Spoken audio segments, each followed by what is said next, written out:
Savez-vous où est passé l'argent du peuple depuis 50 ans ? Pompidou, ancien banquier chez Rothschild, amorce un virage discret mais décisif. Relations étroites avec les milieux financiers, affaiblissement progressif du rôle de l'État dans le financement public, début de la libéralisation économique. Et pour ceux qui s'en souviennent, c'est lui qui, en 1973, fait voter la loi interdisant à l'État d'emprunter à sa propre Banque de France. Dès lors, la France doit se financer sur les marchés privés, avec intérêt. La dette publique commence ici. Ce n'est pas encore l'époque des aides massives ou des ventes au privé, mais le décor est planté. 1986, Chirac privatise TF1, Suez, Matra, Saint-Gobain. L'État liquide une partie de son patrimoine sans aucune exigence sociale ni industrielle. Les grands groupes récupèrent, le peuple perd. 1994, Juppé généralise les exonérations de charges sur les bas salaires. Coût, 20 milliards d'euros par an. Effet sur l'emploi, aucune preuve sérieuse selon la Cour des comptes.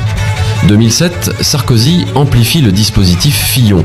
30 milliards d'euros offerts sans condition. Les grands groupes encaissent. Les suppressions de postes continuent.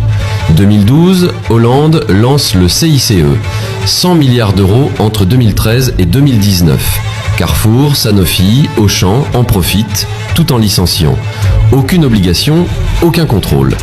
2019, Macron transforme le CICE en exonération permanente, encore 20 milliards d'euros par an versés automatiquement, sans débat, sans évaluation. 2020, crise du Covid, quoi qu'il en coûte. Prêts garantis, aides massives, subventions, Air France, Renault, Sanofi reçoivent des milliards et continuent de supprimer des emplois.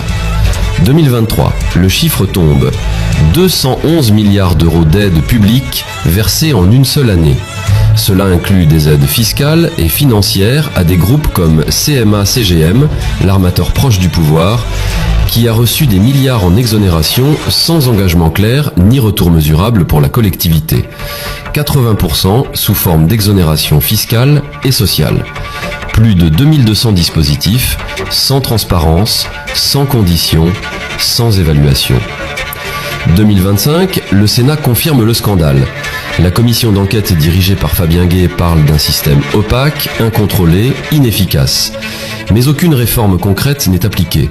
Et pendant ce temps, les services publics s'écroulent, les hôpitaux manquent de lits, les écoles manquent de profs, les retraites sont repoussées, mais les grandes entreprises, elles, encaissent et redistribuent des milliards à leurs actionnaires.